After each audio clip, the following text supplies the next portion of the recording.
마스토론도 얼마 전에 있었죠. 네. 관련해서 좀 이런 지적도 나오고 있는 것 같은데 관련된 녹취가 좀 준비되어 있습니까? 좀 먼저 듣고 오겠습니다. 이 실제 부산 경제부시장을 몇 년 했습니까? 1년 됐습니다. 1년 했죠. 네. 그때 시장이 오거돈 시장이었습니까? 한 4개월 만에 오고돈 시장이 물러났습니다. 어쨌든 경제부시장을 지금 1년 넘게 했지 않습니까? 그러면은 경제부시장 할 때는 그럼 못했던 일을 시장한다고 바로 할 수 있겠습니까? 네, 핵심 지적은 이건 것 같습니다. 이번 보궐선거가 어떻게 보면 오거돈 전 시장의 성추행 사건으로 치러지는 건데 그때 당시에 오거돈 시장과 함께 그 부산시의 책임자 가운데 한 분이셨지 않습니까? 경제부시장이셨으니까 이런 책임에서 자유로울 수 없다 이런 지적인 것 같은데요. 네, 굉장히 어떻게 보면 잘못된 일이죠. 절대 일어나서는 안 되는 일이고요. 사실 저도 이 사실을 사퇴 발표 직전에 보고를 받았습니다. 제가 딸을 가진 아빠로서 굉장히 인간적으로 실망을 했고 다시는 일어나지 않아야 될 일이라고 생각을 합니다. 또 오고돈 시장과는 개인적인 인연이나 인간적으로 가깝지 않았기 때문에 저 부분에 대해서는 제가 전혀 알지 못하는 상황이었습니다. 네. 그때 당시에 오거돈 전 시장이 긴급 기자회견을 열었지 않습니까? 그리고 네. 나서 사퇴 의사를 표명을 했는데 그 전까지는 전혀 모르고 있었다는 전혀 몰랐습니다. 네. 그리고 지금 앞선 마스터론에서 그 관련된 지적 가운데 하나는 또 그때 당시에 경제부시장으로서 경제 정책에 대한 지적도 있었던 것 같아요. 여기에 대해서는 어떻게 생각하십니까? 어떻게 보면 이제 경제 정책은 부산이 주어진 경제 여건 하에서 부산 경제를 회복시키기 위한 최선을 다하는 그런 과정이었고요. 오히려 오고돈 시장 사태 이후에 남겨진 기간 동안 경제의 컨트롤 타워를 맡아서 부산 경제를 회복시키기 위한 많은 노력을 기울였습니다. 물론 이제 저만의 노력은 아니었고요. 부산시 공무원 그리고 부산 시민들과 발로 뛰면서 이루어낸 성과가 많았다고 저는 생각을 합니다. 네. 그런데 이번에 부산시 부시장 출신 분들이 각각 여야 후보로 나오신 것 같아요. 어떤 내용입니까? 그렇죠. 저는 야당으로 그리고 행정부시장 권한대행은 여당으로 이번에 출마를 하고 있는 상황입니다. 네. 개인적으로는 제가 출마 결정을 하면서 가장 마음속에 걸렸던 부분이기도 하고요. 다만 3개월의 공백 기간보다 오히려 부산 경제 발전을 위한 30년을 위한 터전을 닦는다는 생각이 더 강했기 때문에 이런 부분을 시민 여러분들께서 진정성 있게 이해해 주시리라고 저는 믿었습니다. 네. 근데 후보님께서는 야당으로 나오신 거잖아요. 그런데 민주당에서 뭐 수석 전문위원도 지내시고 이랬던 걸로 알고 있는데 굳이 야당을 택하신 이유가 있습니까? 사실 많은 분들이 오해를 하고 계시고요. 저는 정치인으로서 수석 전문위원을 한 것이 아닙니다. 부처에서 당이 여당이 요청을 해서 갔다 오는 거고요. 저도 기재부 복귀를 전제로 해서 어떻게 보면 공직생활의 연장선상에서 다녀온 거라고 말씀을 드릴 수 있습니다. 그런 논리라면 MB정부와 박근혜 정부 때 청와대 근무를 했던 것도 같은 논리라고 제가 말씀을 드릴 수 있을 것 같습니다. 결국 정치적 중립성을 지키는 공무원으로서 다녀온 그런 일련의 일들이라고 저는 설명을 드리고 싶습니다. 네, 좀 불편하실 수 있는데 좀 더 직설적으로 여쭤보면 민주당 출신인 오거돈 전 시장이 재임 기간에 부시장을 하셨고 민주당 수석 전문위원을 하셨는데 굳이 야당으로 그 후보 시장 후보로 나오는 게 이른바 철새 논란과는 전혀 상관이 없는 거다 이런 말씀이신가요? 그렇습니다. 저는 정치적 신념 그리고 제가 가지고 있는 경제에 대한 확고한 기초 하에서 선택을 했다고 말씀을 드릴 수가 있고요. 어떻게 보면 지금까지 불과 1개월 전까지는 정치적 중립성을 생명으로 삼는 공무원으로서 지내왔기 때문에 그 부분에 대해서는 제가 자신 있게 말씀드릴 수 있을 것 같습니다. 네. 그리고 또 그 기획재정부 공무원 출신이시지 않습니까? 김동연 전 경제부총리와도 인연이 있다고 그러던데요. 네, 그렇습니다. 사실 20여 년 전 기획재정부의 전신인 기획예산처 시절에 저는 사무관 그리고 김동연 부총리는 과장으로서 같이 일을 한 이유로 계속 인연을 이어오고 있고요. 매우 모든 부분에서 존경할 만한 그리고 저희 멘토가 되어주신 분입니다. 이번 선거와 관련해서도 많은 조언을 해주셨고요. 어떻게 보면 지금 제가 처해 있는 상황 때문에 많은 도움을 청하기는 어렵습니다만은 마음속으로 많은 응원을 해주고 계십니다.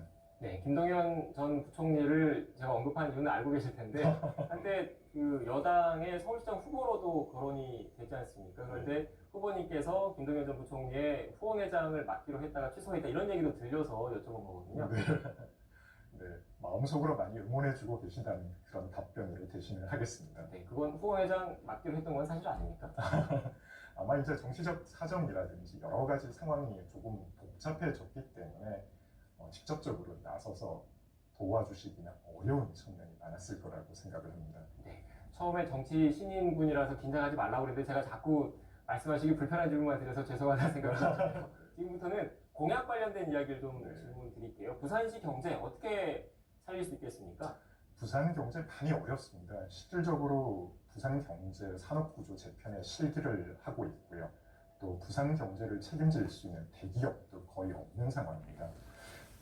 2019년 기준으로 보게 되면 1인당 GRDP, 지역 내 총생산의 경우에는 7대 특광역시 중 끝에서 두 번째, 약 2점 르노 성점이 있습니다. 그러다 보니까 외부 충격에 쉽게 흔들릴 수 있는 허약한 산업구조, 경제 체질을 가지고 있다고 말씀을 드리고요. 그렇기 때문에 부산이 가장 시급한 일은 대기업을 그리고 글로벌 기업들을 유치하는 거라고 저는 생각을 합니다. 그렇게 해야지만 청년들이 부산을 떠나지 않고 늙어가는 도시가 아니라 활기 넘치는 활력 있는 도시로 바뀔 수 있다고 저는 생각을 합니다. 네, 대기업 유치를 핵심 공약으로 내세우신 것 같은데 이게 실현 가능하겠습니까? 그럼요. 제가 경제부시장으로 있으면서 대기업, 글로벌 기업 많이 유치를 했습니다. 부산의 BIFC 국제금융센터에 사실상 10년 동안 외국계 기업을 한 군데도 유치를 못하고 있었습니다. 제가 부산시 경제부시장으로 재직하는 동안 6군데의 해외 금융기관을 유치를 했고요. 물론 이제 부산시 공무원들과 함께 이루어낸 성과이기도 합니다. 또 에코델타 스마트시티 같은 경우도 대기업이 참여를 주저하고 있는 상황에서 발로 뛰어서 대기업을 이 사업에 참여를 시킨 그런 경험도 있습니다.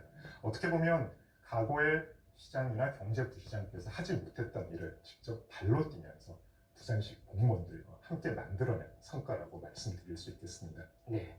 그리고 또 부산 보궐선거 주요 현안 가운데 하나죠. 가덕도 신공항에 대해서는 어떻게 생각하십니까? 가덕 신공항 반드시 해야 되는 사업입니다. 어떻게 보면 공항 하나를 더 건설하는 그 차원이 아니고 부산의 산업 구조, 지형 자체를 획기적으로 바꿀 수 있고 대한민국의 경제 구조를 새롭게 재편할 수 있는 그런 사업이라고 생각을 합니다. 다만 이 사업은 정치적인 논리에 의해서 정치적인 시각에서 접근을 하면 실패할 수밖에 없다고 생각을 합니다. 표를 의식하거나 어떻게 보면 단순히 선거공학적으로 접근해서 풀 수 있는 문제가 아니고요.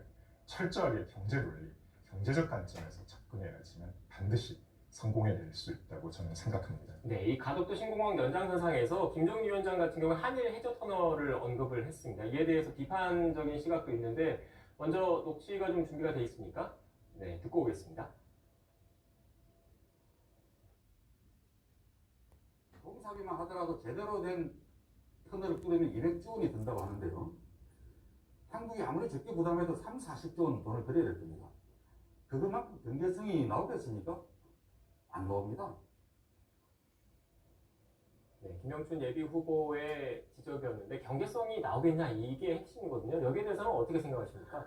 네, 한일 해저 터널 같은 경우는 철저하게 경제성 논리에서 접근하는 게 맞다고 저는 생각을 합니다. 다만 이 문제를 친일 프레임으로 가두어서 문제 본질을 훼손시키는 것은 맞지 않다고 생각을 하고요.